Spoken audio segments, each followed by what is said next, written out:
Ok, alors comment devenir beaucoup plus facilement bilingue? C'est les méthodes que je vais te donner dans cette vidéo spéciale. Si tu me suis sur les réseaux, tu sais que je suis arrivé à Amsterdam il y a bientôt 2 mois pour mon externat et que je reste encore 2 mois pour le finir et après je repars en France pour revenir ici par la suite. Bref, tout ça pour dire que je me suis fixé le défi d'apprendre le néerlandais en 4 mois, soit 120 jours. Comment j'ai procédé, j'ai trouvé des raccourcis pour apprendre beaucoup plus facilement, c'est en 5 points, comme d'habitude, ce que je vais t'expliquer. Si tu n'es pas encore inscrit à la chaîne, sache que ici, 7 jours sur 7, je te donne mes meilleurs conseils, théories, cas pratiques, analyses, tout pour progresser dans la communication pharmaceutique, que ce soit en France ou même à l'étranger comme ici. Alors, déjà, avant de te donner mon premier conseil, sache que des conseils comme ça, je t'en donne la blinde dans mon canal Telegram privé. Tu es libre d'y accéder en cliquant sur le lien dans la description de cette vidéo et tu pourras accéder, au même titre que mes abonnés les plus fidèles, à mes contenus surprises, plans secrets et autres meilleurs partages. On y va pour mon premier conseil, un peu spécial, c'est de simplement comparer les langues entre elles. Moi, tu vois, typiquement, j'ai acheté une méthode et j'ai pas fait la méthode français-néerlandaise. J'ai pris une méthode qui était de l'anglais au néerlandais. Pourquoi? Parce que la plupart des langues ont une racine commune. Tu as les langues qui sont germanophones, tu as les langues qui sont latines, et ça explique pourquoi finalement, plus tu sais parler de langues, plus tu es amené exponentiellement à en apprendre plus vite. Parce que tu retrouves toujours des racines communes, type c'est pour ça que les Français sont beaucoup plus à l'aise en espagnol, en italien, mais tu vois que certaines langues, eh bien tu dois parvenir à trouver les subtilités, les ressemblances. Si je te prends ici l'exemple du néerlandais, très vite j'ai compris que ça ressemblait énormément à l'anglais, mais il y avait aussi beaucoup de consonances allemandes. Ce qui fait que quand j'écris sur un carnet du vocabulaire, par exemple, en général, c'est le mot anglais qui se rapproche énormément. Donc c'est pour ça qu'il ne faut pas partir perdant et se dire ouais c'est trop dur, je progresse pas. Il y avait professeur Drizenko, un de mes mentors dans un master 1 que j'avais fait, il nous avait expliqué que l'apprentissage d'une langue, c'est comme un toast grillé. C'est-à-dire qu'au début, ça met du temps à roussir. Tu as l'impression de pédaler dans le vide, mais après, ça devient exponentiel. Parce que une fois que tu as compris, tu as le déclic, tu sais pourquoi est composé ce mot-là, tu progresseras beaucoup plus facilement, que ce soit dans ta grammaire ou même dans ton vocabulaire. Donc voilà pour ça. Pour la prononciation, c'est exactement pareil. On n'est pas toujours avantagé en France parce qu'on n'a pas vraiment d'accent spécifique sur certaines syllabes.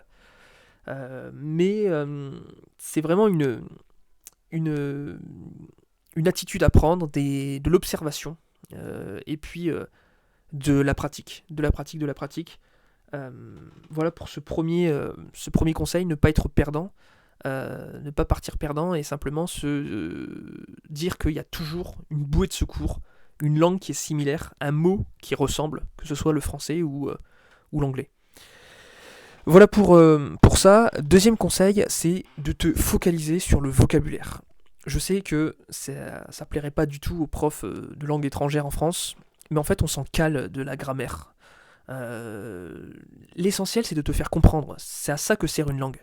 On n'a pas besoin en tout cas quand tu apprends, tu n'as pas besoin de faire des superbes phrases superbes élaborées, tu vois. Si ton verbe n'est pas conjugué, c'est pas grave. Si l'article y manque ou que c'est maladroit, c'est pas grave. L'essentiel, c'est d'oser, c'est de construire des phrases. Et c'est le problème qu'on a en France, c'est que on a toujours, on vit dans une culture du jugement permanent envers soi et envers les autres, et on se met une pression inutile. Ça sert à rien Je dis pas qu'il faut pas connaître les verbes irréguliers, etc. Mais ce que je veux dire, si, c'est que le vocabulaire t'apportera beaucoup plus rapidement, tu auras beaucoup plus la sensation de progresser, euh, et ça va te motiver, parce que si tu commences à bloquer sur de la grammaire, que ça rentre par une oreille, ça sort par l'autre, ben, ne serait-ce que pour le mental, la motivation, c'est destructeur. Donc voilà, ce qu'il faut vraiment faire, c'est au début avoir la sensation de progresser énormément, pour justement ne pas avoir l'impression qu'on est en bas de la montagne, et puis après c'est en pratiquant que, admettons, les personnes, tu vas leur demander de te reprendre quand ça ne va pas, et là tu vas parler beaucoup plus comme un natif. Mais moi, pour être honnête, ne serait-ce que pour l'anglais, les années où j'ai le plus progressé, bah, c'était des profs qui étaient beaucoup plus voilà, axés vocabulaire. C'est jamais avec les profs team grammaire que j'ai énormément progressé. Donc voilà pour ça. Deuxième chose à retenir, la grammaire on s'en fout, le vocabulaire compte. Troisième chose, la courbe de l'oubli. Alors la courbe de l'oubli, c'est dans tout apprentissage quelque chose qui est inévitable. J'avais vu ce que tu entends, tu en retiens seulement qu'un certain pourcentage, ce que tu lis, pareil, un autre pourcentage, ce que tu pratiques, bon, tu retiens un peu mieux. Mais retiens que dans tous les cas, c'est inévitable et ça fait partie du processus d'apprentissage. C'est pas une courbe exponentielle, forcément, parfois il y a des régressions, parfois tu oublies certains mots et c'est pour ça qu'on insiste autant sur la régularité. Dans tous les cas, il faut te dire que moi, mon petit hack pour lutter contre cette courbe de l'oubli, puisque je savais que j'allais oublier énormément, je ne m'amusais pas comment dire, à réciter une poésie en mode par cœur, comme quand j'étais en maternelle. C'est-à-dire que quand j'avais du vocabulaire, des listes de mots, je les lisais simplement. Mais je me forçais pas forcément à tous les faire rentrer. Si ça rentrait dans ma tête, tant mieux. Bah, si ça rentrait pas, tant pis. C'est ce que je faisais aussi dans toutes mes études en santé, en PACES, etc. Je me dégoûtais pas de ce que je voulais apprendre. Pour moi, apprendre, ça a toujours été un plaisir et j'ai toujours fait en sorte pour que ça le reste. Donc évidemment, il y a toujours des choses chiantes à apprendre pour les partiels. Bon, c'était vraiment ce que j'apprenais à la dernière minute en mémoire court terme. Mais sur la mémoire long terme, il faut que ça te fasse plaisir et il ne faut pas te dégoûter de la langue.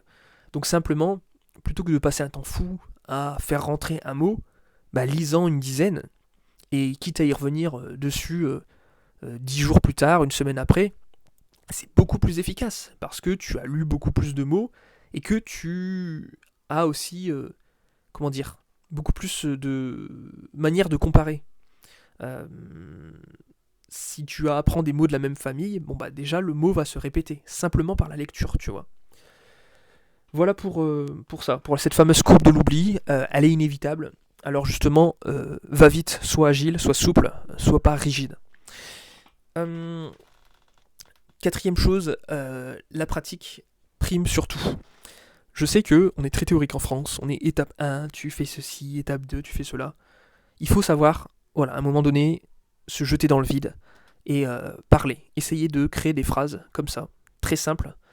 Euh, mais c'est ce qu'il y a de mieux parce qu'en fait, finalement, quand tu apprends du vocabulaire, quand tu apprends des belles structures, tout ça, alors c'est bien beau, hein. Et finalement, le truc c'est que tu penses savoir, mais tu ne sais pas. Parce qu'il n'y a que vraiment en pratiquant que tu t'aperçois que bah, tu es incapable de te remémorer du mot. Si tu le vois écrit, ah oui, tu vas te dire, bah oui, ça c'est ça. Mais quand tu fais l'effort de te remémorer, de parler avec une personne, ça, il n'y a que en voyageant que tu vas le faire, parce que c'est pas en France où tu vas être incité à le faire. Là, tu pourras réellement progresser. C'est en te trompant. C'est en n'ayant pas peur du ridicule. C'est parfois en cherchant sur Google Trad les mots. Moi, je sais que ici, tu vois, à Amsterdam, euh, j'ai tout le monde me dit ouais, t'es pas obligé d'apprendre le néerlandais, pourquoi tu fais ça? Parce que d'une, ça me fait plaisir, parce que ça me passionne, c'est une culture qui m'attire énormément, mais surtout parce que en fait il y a ce phénomène de dire voilà, si je voulais, ben, je pourrais simplement parler anglais et tout irait bien. Mais là, je reste dans ma zone de confort. C'est-à-dire que de temps en temps, même si voilà, ça me fait perdre du temps à chaque fois d'aller consulter Google Trad pour trouver un mot, bah, j'essaie de faire la démarche, bah, de faire ce mot, et le fait de chercher un mot spécifique, je suis certain qu'après je ne l'oublierai pas. Parce que je vais sacrifier du temps, même quelques secondes, à quelque chose. Il faut vraiment voir ça sur du long terme en fait, sur le bénéfice à long terme. Si tu as des taux d'échec, c'est pas grave. C'est le plaisir d'apprendre sur le long terme, et pas forcément voilà, voir toujours une fin à tout. Sinon, tu vas te démotiver en fait. Il faut être focus sur le processus. Moi, typiquement, ce temps-là, je pourrais l'utiliser à davantage faire fructifier mes entreprises. Eh bien, je le cherche. Non, je me force chaque jour, ou au moins une fois par semaine, à progresser en néerlandais, parce que voilà, c'est aussi un moyen de décompresser pour moi, c'est une porte d'évasion, et c'est aussi une façon de se dire voilà, je ne suis pas que mon travail, je suis aussi mes autres réussites. Par exemple, l'apprentissage d'une langue, c'est quelque chose dont tu peux être très fier. Donc voilà, c'est comme ça que j'ai appris comme toi l'anglais LV1 au collège, espagnol LV2, à latin et grec au collège en option, et puis néerlandais en autodidacte. Donc voilà pour ça. Cinquième chose, il faut que ça fasse mal. C'est malheureux à dire, mais c'est comme le sport, hein, c'est toujours dans cet esprit de processus. Il faut accepter de souffrir. Il faut accepter de mettre la main au porte-monnaie pour acheter un livre qui coûte 50 balles. Il faut toujours te dire, voilà, je consacre tel créneau horaire à ça. Même si j'ai envie de me reposer, de regarder une série, non, je me focalise sur l'apprentissage. Et si je veux regarder une série, je regarde avec les sous-titres originaux, les sous-titres étrangers, comme tu veux. Mais voilà, tout est bon pour progresser. Il faut vraiment avoir un objectif, avoir la rage au cœur, comme dans tout, et ne jamais le quitter, cet objectif, tu vois. Voilà. Encore une fois, ne sois pas trop dur avec toi-même, c'est normal d'avoir des échecs, et raisonne en processus. C'est tout ce que j'ai à te dire. L'essentiel, c'est que tu te couches chaque jour en te disant, voilà, j'ai appris quelque chose, je suis plus fort que mon moi d'hier,